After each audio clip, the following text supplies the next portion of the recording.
Hundreds of First Nations leaders are in Ottawa this morning for the Special Chiefs Assembly. This year's Assembly of First Nations comes as more chiefs are raising concerns over the proposed Alberta-BC pipeline and other major nation-building projects. For more on this week's talks, we are joined from Ottawa this morning by Assembly of First Nations National Chief Cindy Woodhouse-Nepinak. Welcome back to the show. Good morning.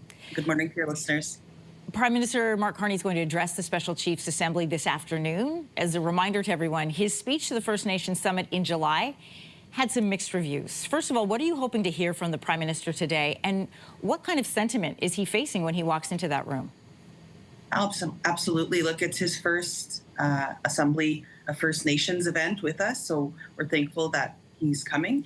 And, you know, I think some of the commitments that we would like to see is a commitment towards policing on First Nations communities and a renewal of policing.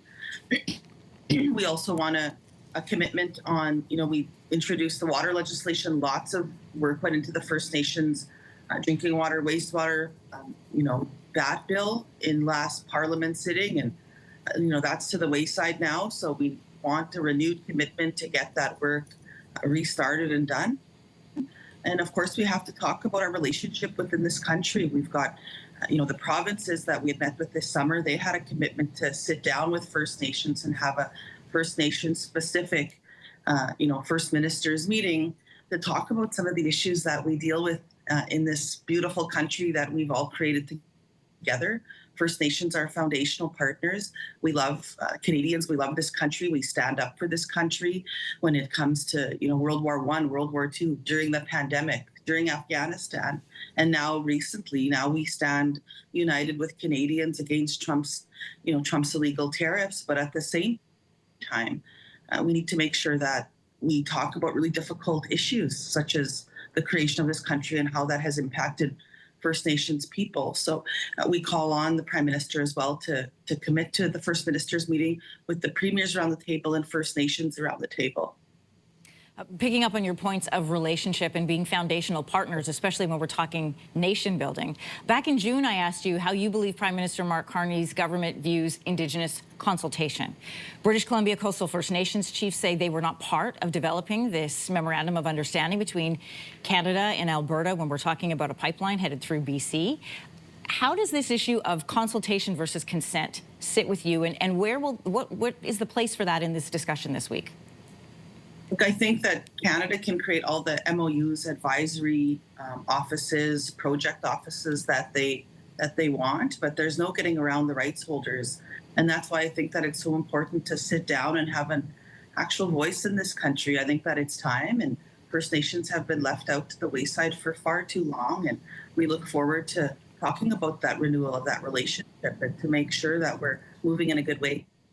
If you can't find agreement, if the coastal chiefs can't find agreement with Carney and say we refuse to give our consent, does the law allow for that as it sits and reads right now? Look, I think that there's, you know, there has to be discussions amongst First Nations, the federal government and the provincial governments, and right now that hasn't happened. I mean, every time there's a federal, provincial, territorial meeting, First Nations are invited to that for maybe an hour the day before, and we're not included in these discussions nationally. And I think that that's the problem, even on issues like healthcare, for instance, a couple of years ago. And it was, you know, it's just always been that way with this government and governments prior, to always leave the conversation and leave First Nations out of those conversations. And yet, you know, we've got 634 First Nations communities across this country, and First Nations need to be at the table and you know, make our voices and our opinions and our policies known. And this country, you know, we look to them. Like I said, we've stood up for this country time and time again. You know, you mentioned more than 600 nations across this country, and of course, they do not vote or feel as a monolith. BC Coastal First Nations are against the MOU. Some Alberta First Nations chiefs say they're supporting this new pipeline. So as the national chief, how do you make space for both of those perspectives? I don't think, you know, I think diversity is to be, you know, celebrated.